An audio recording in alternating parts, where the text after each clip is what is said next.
Hola, hola, muy buenas tardes. Saludándole desde Magnética en 107.1 de FM y transmitiendo desde el punto más alto de San Luis Potosí, México. Bienvenidos a Coposit Radio, programa del Consejo Potosino de Ciencia y Tecnología. Yo les saludo a nombre de la doctora Rosalba Medina Rivera, directora general del Coposit. Yo soy Eder Jiménez y ya lo sabes, sígase cuidando muchísimo, por favor. Estamos en medio de una pandemia. No nos confiemos, a pesar de que usemos el cubrebocas, no hay que perder de vista lugares conglomerados, no hay que perder de vista el hecho de que tenemos que estar a esta distancia y solamente estar saliendo para lo que requiramos. Por favor, de verdad, cuídese mucho. No queremos tener malas noticias en el mes de enero, en el que, bueno, ya lo mencionaba por ahí el maestro Emanuel Inserra la semana pasada, en el que ya 4 de cada 10 personas que se iban a tomar la muestra allí en el IPICIT ya salían positivas. Entonces, sí que sigamos de verdad cuidándonos muchísimo. El día de hoy tendremos un invitadazo, me refiero al doctor Abraham Escobedo Moratilla. Él es gerente del consorcio de Investigación, Innovación y Desarrollo para Zonas Áridas, miembro del Sistema Nacional de Investigadores Nivel 1. Y bueno, ya estamos platicando acerca de su trayectoria, de todo lo que se hace a través del consorcio y también toda la relación que ha tenido con respecto a toda la cuestión de la investigación, desarrollo e innovación en la parte farmacéutica. Digo, tocaremos alguno que otro tema relacionado precisamente que él ha estado al frente forma parte de este Consejo Técnico de la COEPRIS. Entonces creo que nos dará información de verdad muy, muy valiosa. No se olvide que en la página web del Coposit, en el inicio, en la sección de convocatorias, hay todo lo que está abierto de convocatorias vigentes a través del Facebook, y también puede encontrarlo a través de la zona de eventos, precisamente de nuestras redes sociales. Les recuerdo que nos puede escuchar vía internet en www.magneticafm.com. Llámenos al 44 41 28 83 84 o escríbanos a través del Facebook Magnética FM HAWD 107.1 MHz, juvenilmente clásica, ya lo sabe. Y yo le quiero recordar que ya está abierta, ya está activa la bolsa de trabajo del Coposit. Si usted es egresado de maestría o doctorado de algún nivel de especialidad, pues ya lo sabe, regístrese en bolsadetrabajo.coposit.go.mx. Si también usted es una empresa que quiere aliarse con gente de alto nivel de especialización, pues ya lo sabe, registre su compañía en la página de la bolsa de trabajo del Coposit para encontrar al candidato ideal y desarrollar pues esos proyectos muy, muy complejos que solamente la gente con alto nivel de especialización puede desarrollar. Como siempre, saludo a todos los que nos escuchan en Dolores Hidalgo, Guanajuato, cuna de la independencia. Un fuerte abrazo para allá. Y bueno, sin más preámbulo, le quiero dar la más cordial bienvenida al doctor Abraham Escobedo Moratilla. Doctor, muy buenas tardes. Hola, muy buenas tardes, Edgar. Muchas gracias por la invitación y aquí a las órdenes. Muchísimas gracias, doctor. Un gusto, y de verdad que bueno, también estaremos platicando a lo largo del programa sobre un evento importantísimo, pero me gustaría partir porque luego la gente desconoce a veces, pues también en este sector de ciencia, todo lo que se hace detrás, y algo que a mí de verdad me parece muy interesante porque creo que es algo que compartimos el IPICIT, que cumple sus 20 años de existir, y el Coposit, que bueno, por ahí hay un jardín de cactáceas que tenemos, que también ha estado involucrado, bueno, pues el IPICIT. Me gustaría partir con que le platicamos al auditorio qué es el CITSA, ahora sí que qué hace, qué investigadores, digo, conocer para irnos adentrando y que la gente sepa, porque luego me encanta eso, que dicen, es que al desierto, ¿qué le sacas? Porque no hay nadie, al contrario, es un ecosistema rico de recursos, es algo que tenemos que aprovechar, pero también hacer sostenible, ¿no? Entonces, si gusta, vamos a partir, me gustaría que partiéramos qué es el CITSA y realmente qué se desarrolla al interior. Claro que sí, Edgar. Pues mira, el CITSA es un consorcio de investigación. El CONACYT en el año 2017 tuvo la iniciativa de formar alianzas entre centros de investigación CONACYT que se agruparan mediante una temática de investigación. Entonces, en este caso, el CITSA está conformado por 6 centros de investigación en el país, 2 de ellos en San Luis Potosí, que es el Colegio de San Luis, y el IPICIT. Okay. Además lo conforman el CIAD, que está en Hermosillo, el CIMNOR, que está en Baja California Sur, está el SICA, que está en Saltillo, Coahuila, y el CIATEG en Guadalajara. Entonces, con esta fuerza de investigadores, tenemos algunos de ellos que trabajan en esos centros y que tienen alguna compatibilidad de sus investigaciones con las zonas áridas. Entonces, ¿qué entra en las zonas áridas? Bueno, pues realmente cualquier cosa que se te venga a la mente tiene un componente de zonas áridas por vivir aquí en un desierto, ¿no? A partir de más o menos de la mitad de la República Mexicana para arriba, pues estamos viviendo prácticamente en condiciones desérticas o semidesérticas, lo que es lo mismo árido o semiárido. Entonces, en ese sentido, también tenemos dentro del consorcio en este momento 12 investigadores que están adscritos de tiempo completo. Tres de ellos tienen base en el Colsan y 9 de ellos en el IPICIT. Y ellos están desarrollando un proyecto de cátedra relacionado directamente con las zonas áridas en varios componentes. Y además, algo muy importante, el consorcio como tal tiene una misión no solamente de investigar, sino de vincularse con los diferentes sectores de la sociedad para aplicar lo que se está desarrollando a nivel científico o tecnológico y además crear y desarrollar patrimonio intangible que le pueda servir a la sociedad como un órgano de divulgación y difusión. Eso es algo muy importante para nosotros. Todos los investigadores que están en el consorcio están conscientes de ello y de hecho pues están muy interesados en que la ciencia no solamente sea su forma de vida o su desarrollo laboral, sino que sea una herramienta que le pueda servir a nuestra sociedad.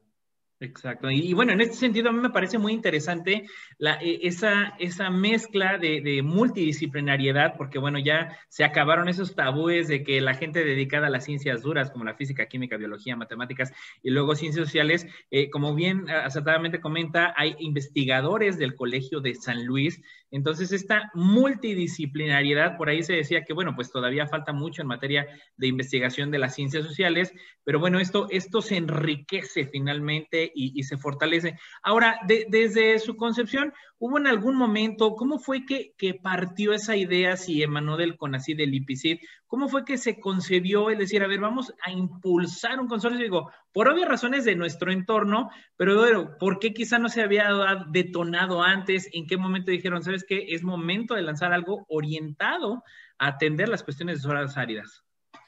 Bueno, mira, en realidad todo tiene un antecedente porque aquí en San Luis el CONACYT había dado su visto bueno para crear un nuevo instituto en investigación de zonas áridas.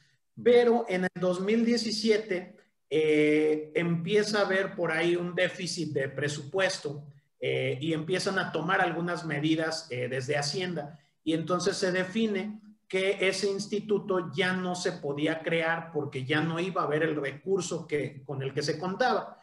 Sin embargo, en la creación de este instituto ya se habían contratado a los catedráticos, a los jóvenes investigadores que lo iban a conformar.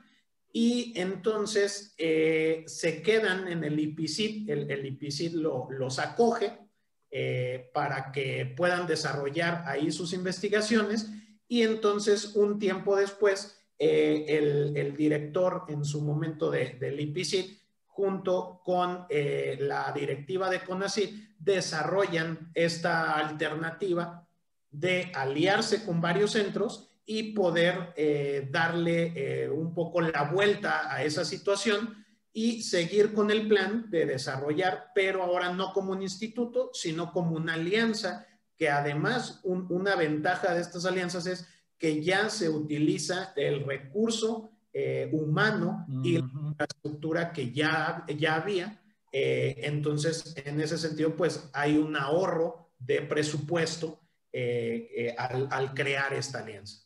Claro, y que bueno, esto de verdad deja patente el ejercicio de la investigación y de la importancia de la vinculación. Digo, recordemos que hará un año, prácticamente año y medio, cuando se cuestionaba mucho en el entorno que dicen, oye, es que ¿por qué viajan los investigadores? ¿Cómo que por qué? Porque se tienen que vincular, porque tienen que desarrollarse.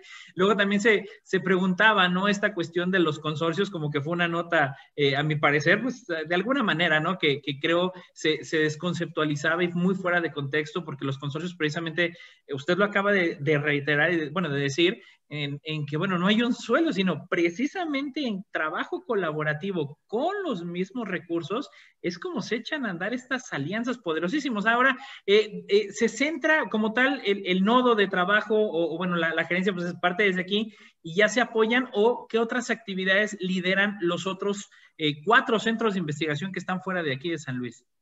Ok, bueno, te platico un poco de la estructura. La idea de estas alianzas es que hay un gerente, en este caso tu servidor, coordina las actividades del consorcio en general, pero en este consorcio en particular tenemos también un coordinador científico que es un investigador ya, digamos, de cierta trayectoria, es el doctor Joel Flores. Él está en la División de Ciencias Ambientales de IPICIT y él es quien nos ayuda a coordinar toda la parte académica y científica.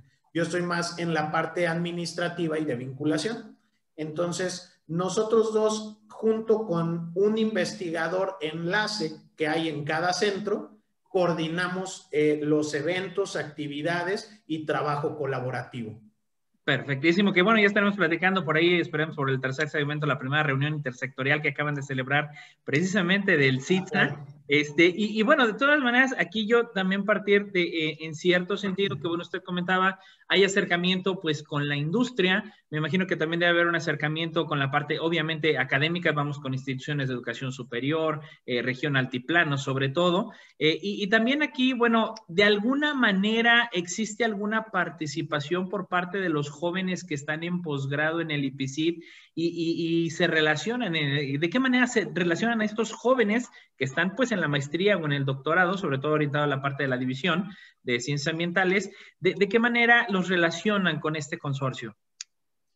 Bueno, en este sentido, todos nuestros catedráticos que están directamente adscritos al CITSA no forman en este momento un posgrado. Entonces, varios de ellos se han ido incorporando en los posgrados que ya hay dentro del IPICIT.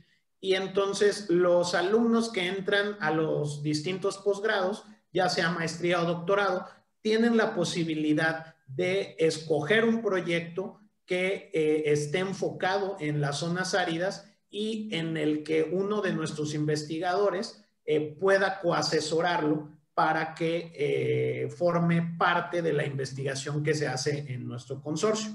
El consorcio en este momento cuenta con 3 laboratorios y bueno, pues algunos de nuestros investigadores no tienen laboratorio porque son más de ciencias sociales o de investigación en campo. Entonces, bueno, pues tenemos una gran variedad de campos científicos en los que los estudiantes pueden desarrollarse.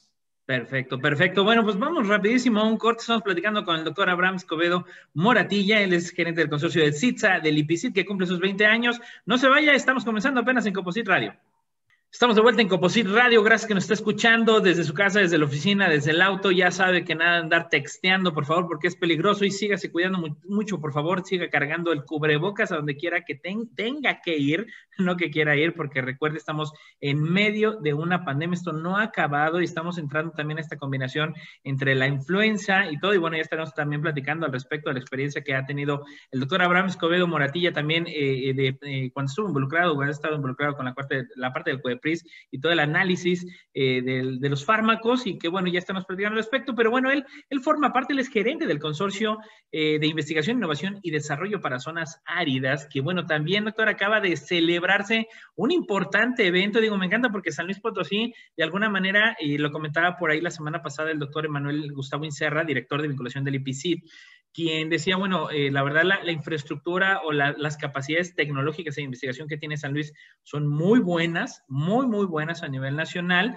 Y bueno, recién, por ejemplo, el Colsan había celebrado el primer el evento de posgrados nacionales del CONACYT, que esto está genial porque ya es un referente, pero también, como dicen, no se quedan para nada ustedes atrás, y desarrollaron la primera reunión intersectorial precisamente del CITSA. ¿De qué trató este evento, doctor?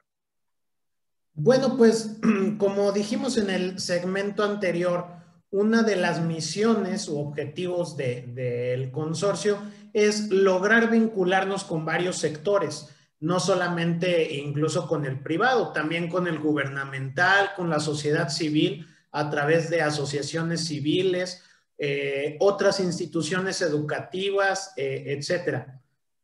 En ese aspecto, bueno, incluso con medios de comunicación, digo, creo que en el consorcio es de los investigadores que forman parte del consorcio, son de los que más generan notas de divulgación, notas en medios, etcétera, porque precisamente nosotros estamos interesados y es parte de nuestro objetivo.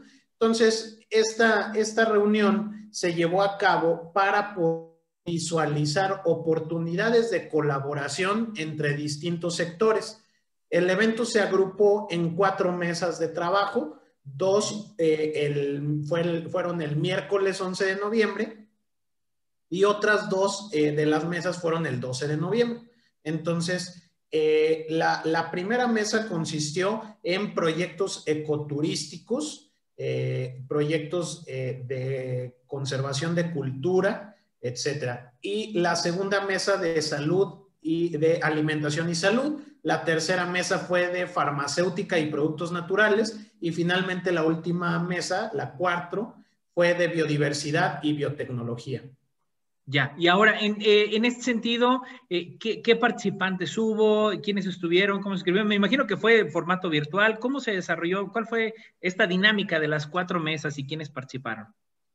Bueno, te platico brevemente que esta reunión la íbamos a celebrar desde abril. A mediados de marzo se da toda la situación de la pandemia y entonces pues ya nos quedamos pues en el proceso de poderla organizar, porque además iba a ser presencial e iba a ser en Saltillo, en el Centro de Investigación en Química Aplicada que forma parte del consorcio.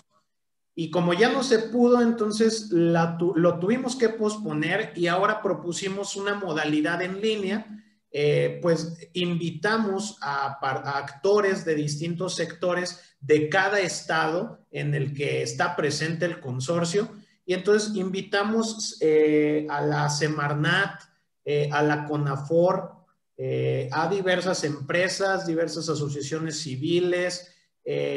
Estuvo presente también la SADER, la Secretaría de Agricultura, la gente de seguridad alimentaria de gobierno federal.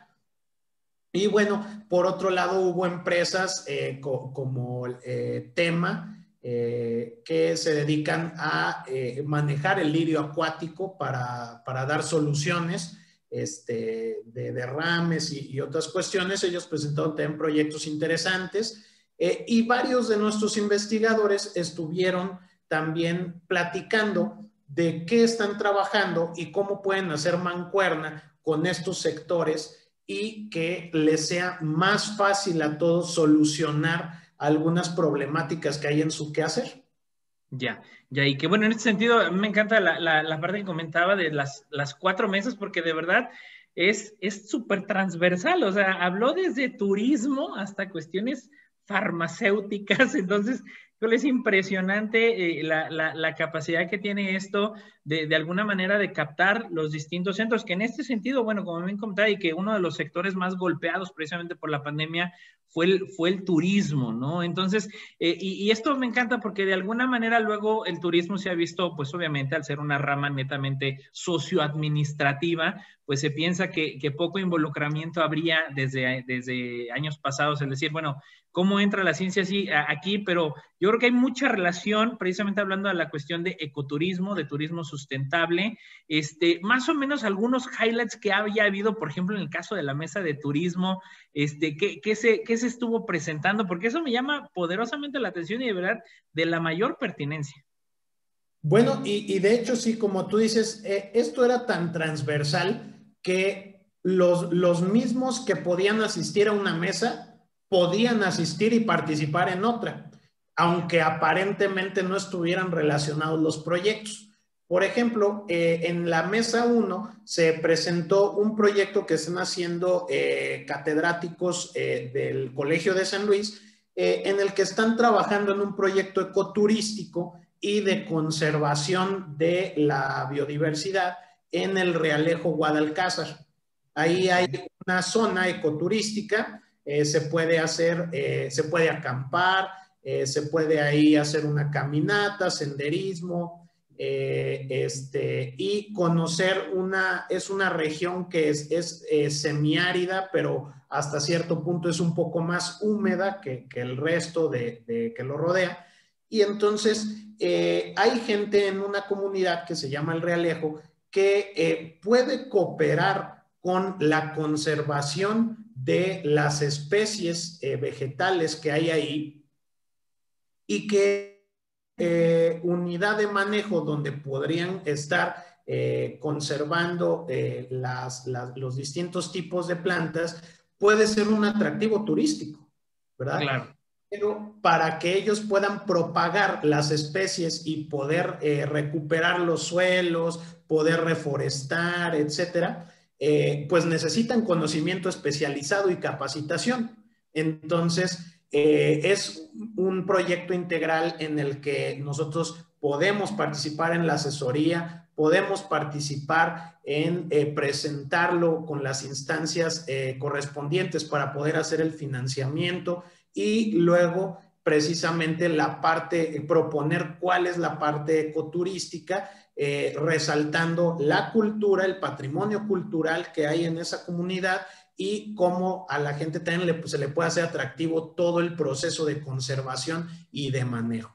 Exactamente, y que bueno, la verdad es que San Luis Potosí, al ser un mosaico de colores, la verdad, tenemos un estado preciosísimo, pero rico también en estos escenarios. Pues bueno, como dicen, no todo es la Huasteca, no todos son las cascadas en la Huasteca, sino también nuestros escenarios, sobre todo en la zona altiplano, que bueno, pues probablemente desértico, semidesértico, la parte centro, pues hay muchos lugares muy, muy bonitos y que bueno, también antes de irnos al corte, doctor, yo quisiera preguntarle de alguna manera que también, pues bueno, el CITSA como un actor o interlocutor también en las cuestiones de política pública, ¿no? Como bien usted decía, nosotros hacemos el acercamiento, las gestiones, la vinculación como tal, en nuestro San Luis Potosí, realmente, ¿qué tan bien vamos? ¿Cómo dicen? ¿Qué tal estamos bien o mal parados en términos de la preservación, de la conservación y de la regulación que hay precisamente de preservar estos lugares, sobre todo desérticos o semidesérticos, porque lo dicen, no es que si no tiene agua, no te preocupes, no hay bronca, vamos a depredar, ¿no? Entonces,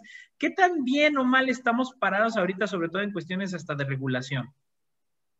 Bueno, la verdad es que creo que en San Luis Potosí y en la mayoría del país tenemos todas las variedades, ¿no? Hay algunas regiones muy bien conservadas en las que no se ha deforestado de manera importante o no se ha deforestado, no se ha maltratado el suelo, no se han cazado especies en peligro de extinción, etcétera. Pero también tenemos la otra cara de la moneda, que son lugares ya totalmente con un ecosistema muy diferente al que tenían hace algunos años.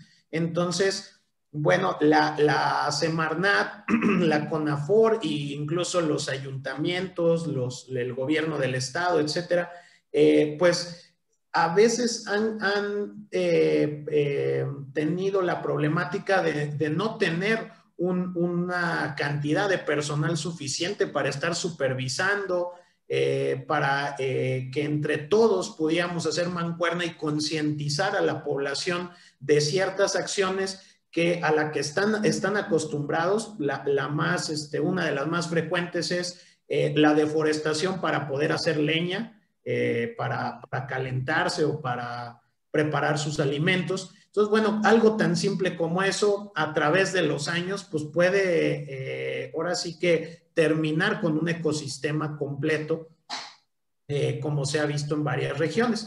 Entonces, bueno, no es una tarea nada más de estar castigando a la gente que incurre en alguna de esas prácticas. En realidad, tenemos que concientizar a la población, y ahí es donde hay una problemática, y no solamente en México, yo creo que en todo el mundo es una problemática que tenemos que tomar una estrategia multisectorial precisamente para poder establecer una solución.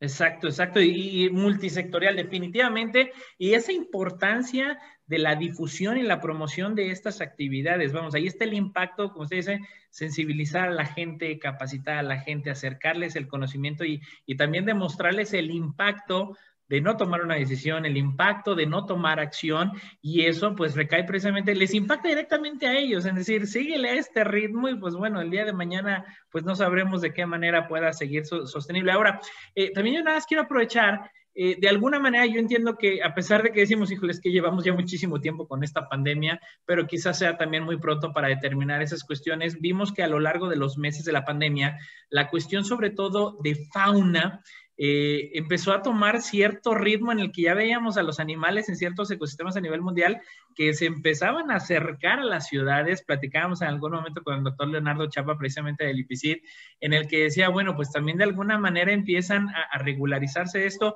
Ustedes, desde la perspectiva de precisamente de la cuestión de zonas desérticas, ¿han medido algo al respecto? ¿Han visto algún fenómeno que yo entiendo quizás sea poco tiempo para medirlo?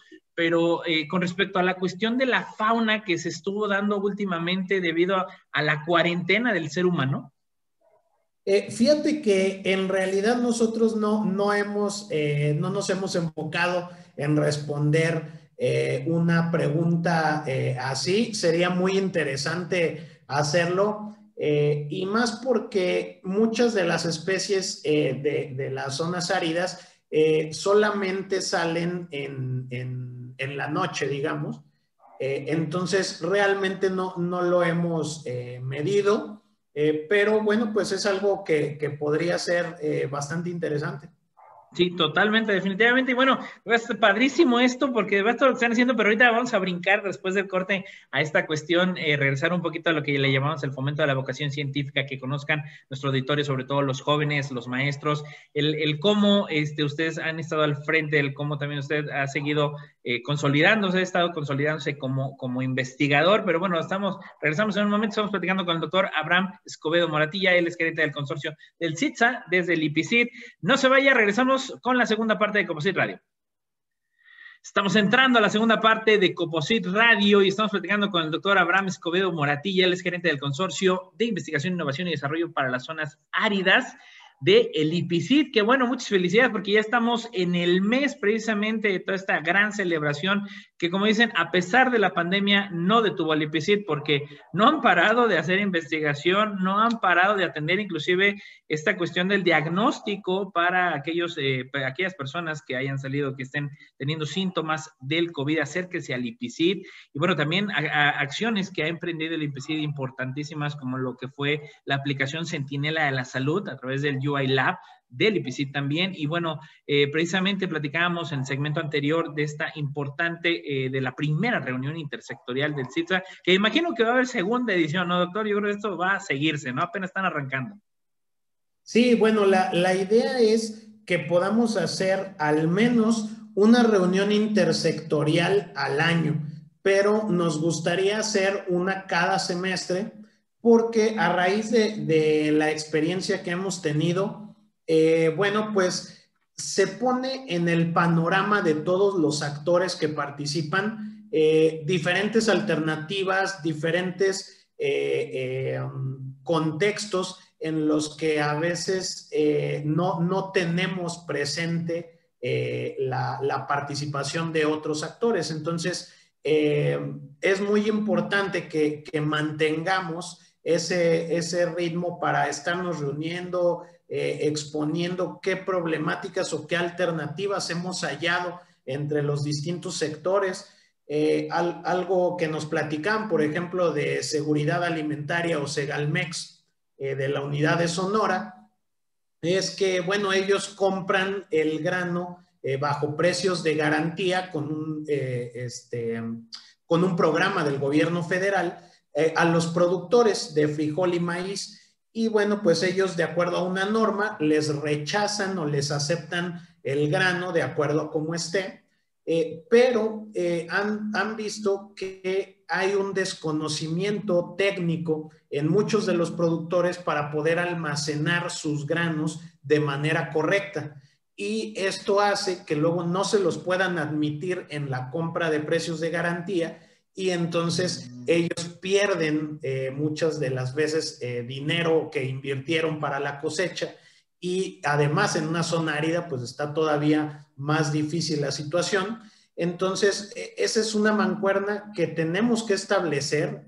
A lo mejor el programa como tal no la contempla, pero la gente que está participando en el programa se está dando cuenta de eso y nosotros, es nuestra responsabilidad como investigadores, como el consorcio, pues hacer mancuerna para poder ayudarles a resolver ese tipo de problemáticas. Exacto, importantísimo, porque es un impacto económico y social, y bueno, más ahorita, que como dicen, no estamos y nadie está para perder, porque bueno, ha sido una situación sobre todo económica y social que le llamamos las otras pandemias, desafortunadamente violencia, desafortunadamente falta de trabajo, cuestiones económicas, pues también impacta, pero bueno, finalmente tenemos ese actor importantísimo como es nuestros científicos, todos nuestros académicos, desde ese frente, que bueno, como dicen la población, tenemos que sumarnos a escuchar y a poner atención de lo que ustedes nos están diciendo para seguir adelante. Y bueno, en ese sentido también, y yo le comento que en Coposit Radio pues ha sido también una dinámica que hemos tenido, el que luego los jóvenes pues no saben qué estudiar o que les gusta tal o cual situación o porque a veces en casa se lo piden, pero bueno, sé que usted por ahí es QFB, también egresado de la máxima casa de estudios aquí de San Luis Potosí, estudiante bastante galardonado también por la Fundación Trayectoria de Éxito y también por la misma universidad. Pero bueno, yo quisiera partir también, porque vamos a llegar a ese momento en el que dice, bueno, ¿de qué momento brincó al estudio de la cuestión de farmacéuticos? Y ahorita que está en toda la parte de zonas áridas, dicen, bueno, esta cuestión multifacética que puede desarrollar un investigador, ¿no? Y bueno, que también usted está muy joven, ¿cómo es que se define usted al momento de decir, bueno, me voy por QFB y de ahí seguirnos a las cuestiones de la investigación? ¿Dónde arranca todo esto? ¿Dónde nace este gusto por meterse? Pues luego a carreras que hay quien dice, ay, no, es que está bien difícil, a mí no me entra la química ni las matemáticas. ¿Cómo arranca con todo esto, doctor? Bueno, pues fíjate que a veces la vida te va llevando por ciertos caminos que uno ni se imagina, ¿no? Pero en este sentido, mi papá tenía una farmacia como negocio familiar y yo le atribuyo mucho a eso, al ir a trabajar con él, ayudarle, etcétera, que pues estuve rodeado siempre de medicamentos, ¿no? Entonces, ahí como que les agarré cariño, me gustaba ver las fórmulas, leerles las etiquetas, estar leyendo acerca de todos los mecanismos de acción, etcétera, desde pequeño. Y bueno, cuando ya salgo de la prepa y pues me voy a decidir una carrera, realmente también me gustó siempre cocinar. Entonces, yo estaba entre dos, o me metía a químico farmacobiólogo porque es donde está el desarrollo de los medicamentos, el desarrollo primario de los medicamentos, o me iba a gastronomía. Y pues la verdad es que mi papá no le gustaba mucho la idea de gastronomía. Y mi mamá me decía, bueno, pues mira, tú puedes de todos modos seguir cocinando aunque estudies lo que quieras, ¿no? Y pues bueno, ahí es donde ya me decido por QFB. Y a mí nunca se me hizo muy complicado las materias que tienen que ver con la química, las matemáticas, la biología, etcétera. Al contrario, siempre me apasionaron desde que estaba pequeño.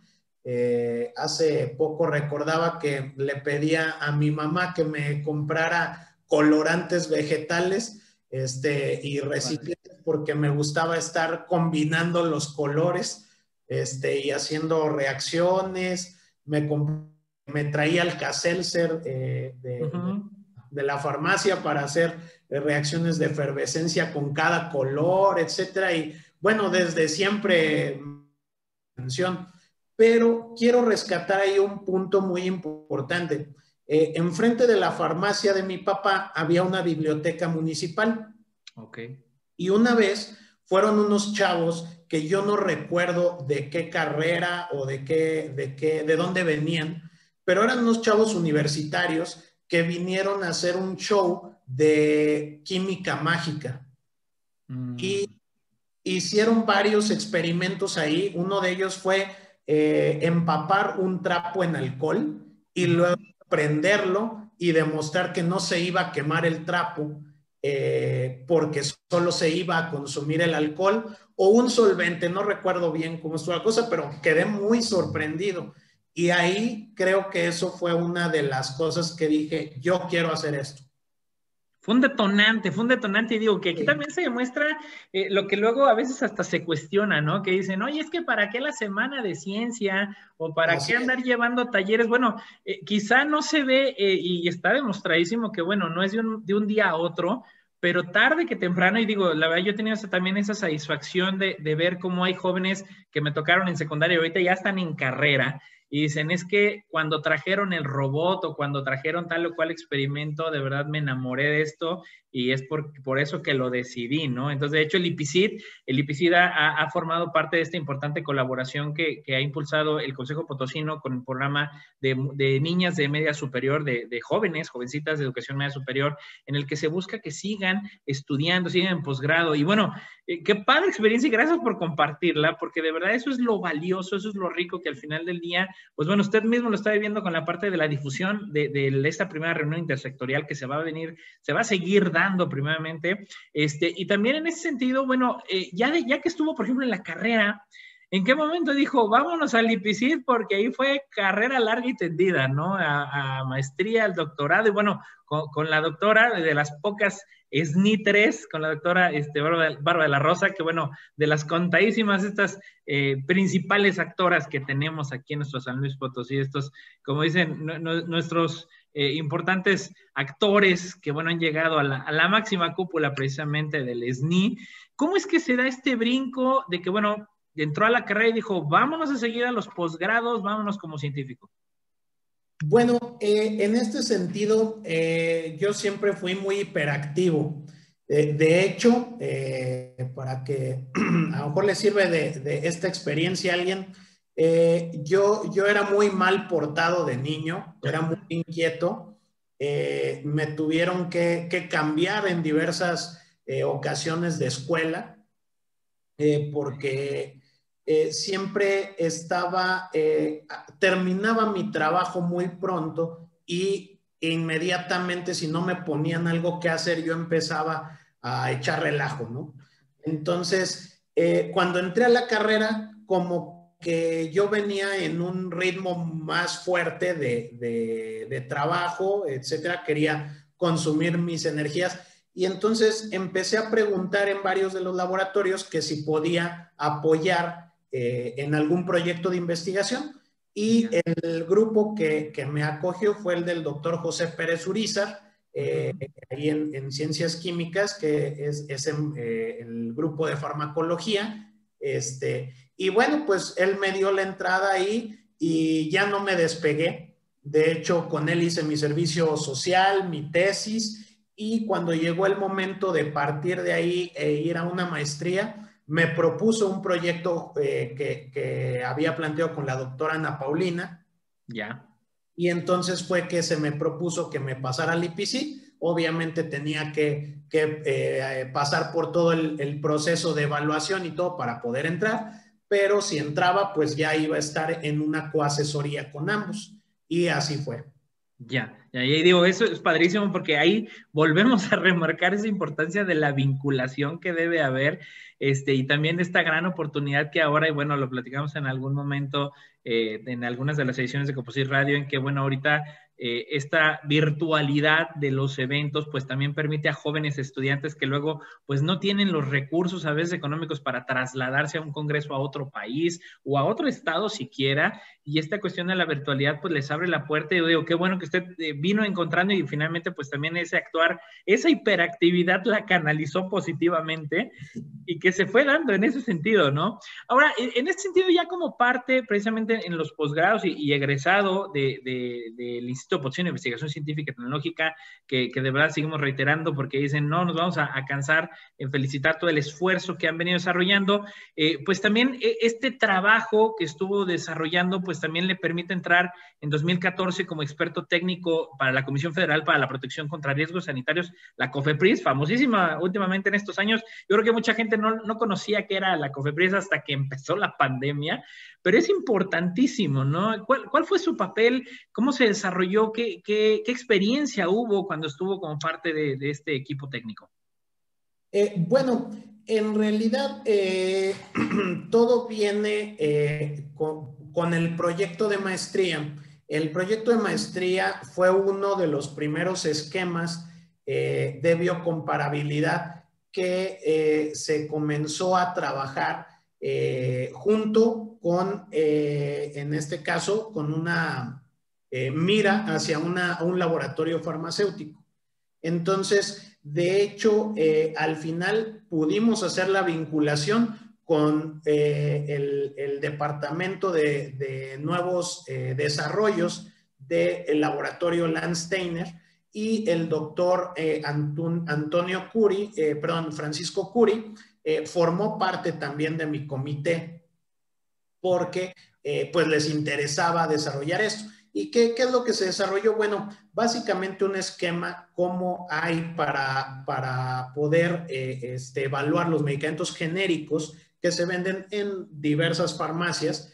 Entonces, hay un tipo de medicamentos que se llaman biotecnológicos.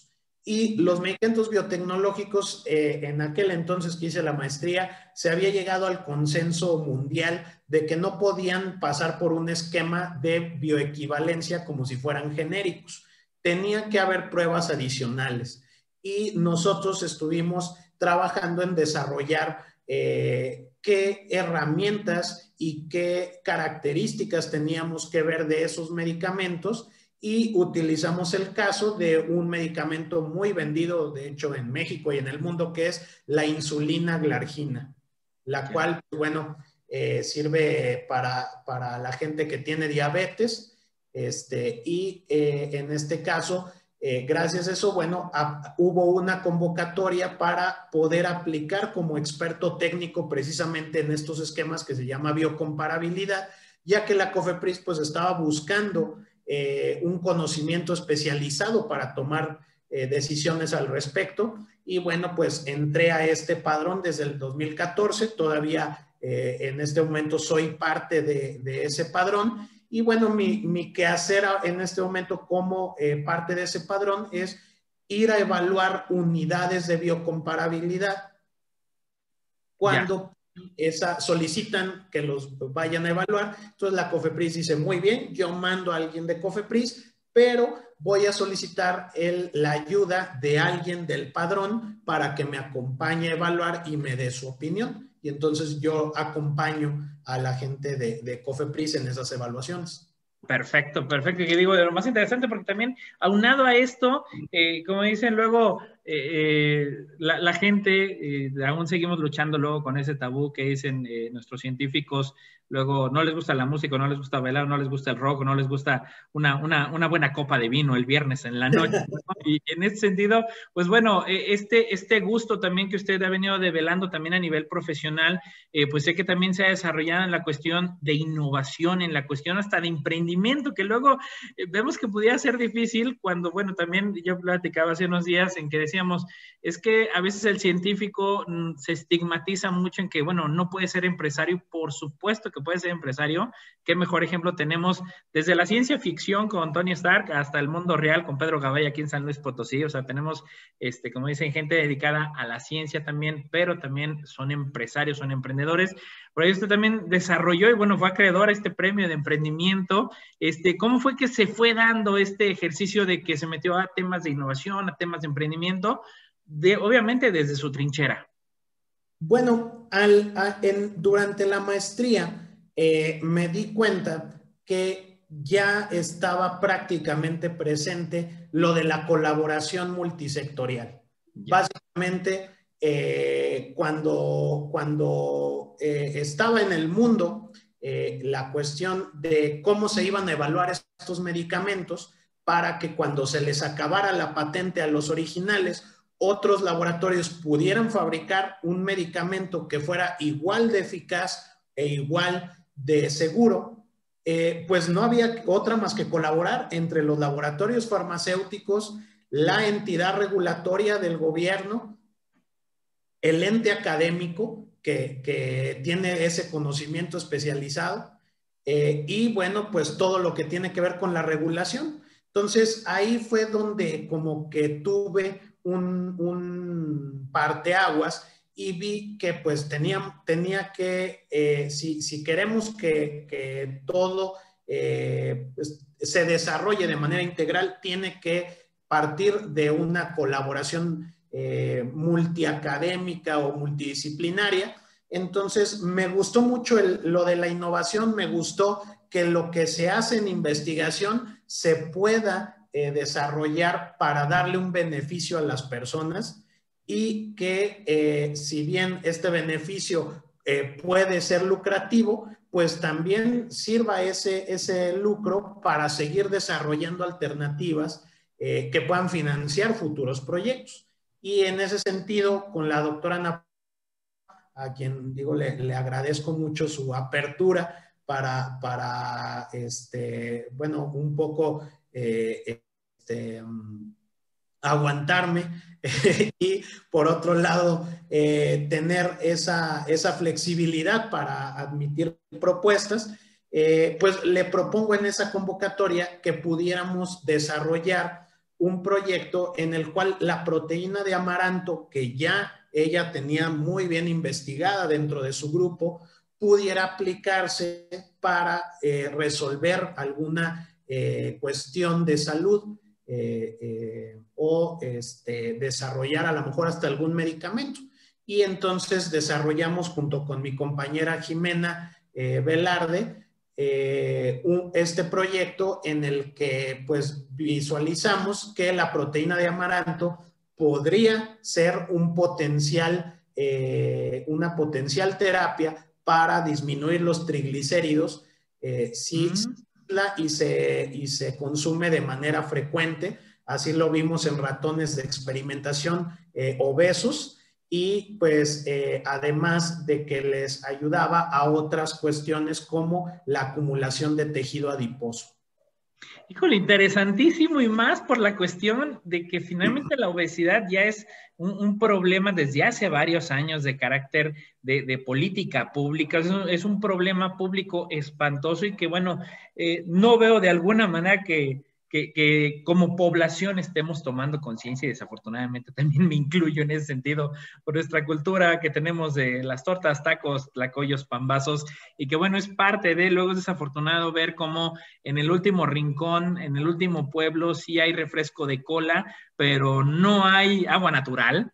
O sea, eso es lo más triste, es parte también del merchandising de las marcas, pero bueno, importantísimo y trascendental atender atender a través de esta investigación, pues algo que de verdad está impactando severamente, como es la situación de la obesidad, porque ya no nada más es obesidad en adultos, tenemos severos problemas en obesidad en infantes, en niños, en jóvenes, en adultos mayores, y que bueno, de alguna manera esto también se ha relacionado, y lo ha demostrado las investigaciones, la ciencia lo ha hecho, en que también tiene un impacto directamente proporcional la propensión a ser contagiado por COVID o tener problemas más agudos por el COVID debido a la obesidad, ¿verdad? Así es. De hecho, digo, a lo mejor en un mundo ideal en el que no hubiera obesidad, tal vez no se propagaría el COVID como lo ha hecho, aunque bueno, también es una realidad que hay gente que hace ejercicio, que es sana, etcétera, y también la ha atacado, a lo mejor hasta terminando con un fallecimiento muy lamentable, pero en números o en cifras, probabilidades, yo creo que sí sería diferente si no hubiera obesidad. Y no solo con el COVID, sino con el cáncer, con todas las enfermedades relacionadas como la diabetes, el colesterol alto, los infartos, etcétera. La obesidad no ayuda, al contrario. Ha sido muy perjudicial, y creo que, bueno, en ese sentido, lo que se ha hecho últimamente con los nuevos sellos que la Secretaría de Salud ha hecho algunos productos, creo que es un primer paso, bien, si no es algo perfecto y que va a revolucionar todo inmediatamente, creo que sí es un primer paso. Y nuevamente es, creo yo, un esquema mundial en el que tienen que ponerse de acuerdo las empresas que están produciendo productos alimenticios, el gobierno, para poder hacer la regulación que aplique, y la sociedad civil, así como los académicos, porque entre todos podemos llegar a un acuerdo y a una solución, y creo que, digo, yo lo veo como un primer paso. Exacto, exacto. Y de veras, padrísimo. Digo, aquí ya nada más viendo, y tenemos esa fortuna, luego nos permiten en los controles de Magnética el que podamos continuar dentro del tercero y cuarto segmento, doctor.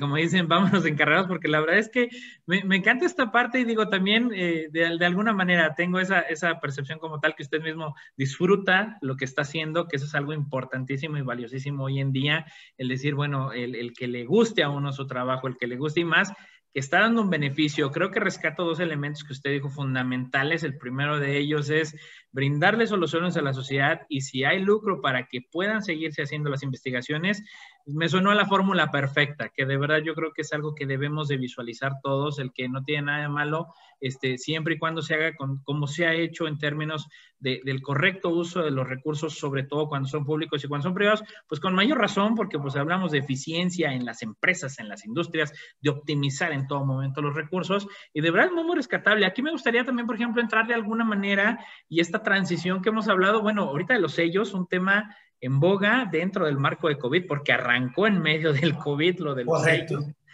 Y que bueno, en ese sentido, platicar sobre aquellos proyectos que desde que arrancó el consorcio de zonas áridas, ¿qué proyectos se han impulsado? ¿Cuál ha sido este estatus que han logrado? ¿Qué resultados se han tenido hasta ahora de aquellos que, bueno, pues se han impulsado desde el inicio, desde el CITSA?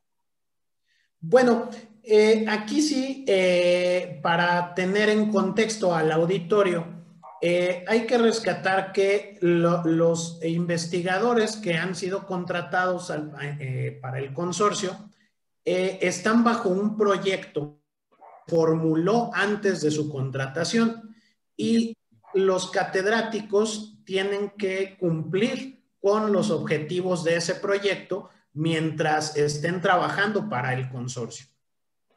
Entonces, en ese aspecto, cada uno tiene una línea de investigación diferente, tienen campos diferentes, pero al fin y al cabo están formando parte de un consorcio, y tienen que enfocarse, o siempre y además siempre lo han hecho, en que se debe de tener muy de la mano los productos científicos que se desarrollan, ya sean artículos, tesis, libros, etcétera, tienen que venir de la mano con productos de divulgación, ya sea artículos para el público en general, entrevistas en radio, aplicación de talleres, desarrollo de manuales o material para los niños, etcétera.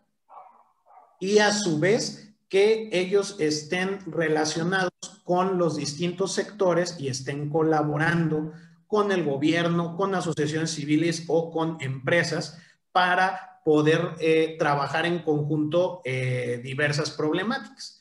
Entonces, teniendo eso en contexto, tratamos de, como parte de mi trabajo, es lograr junto con los investigadores que eso sea una realidad.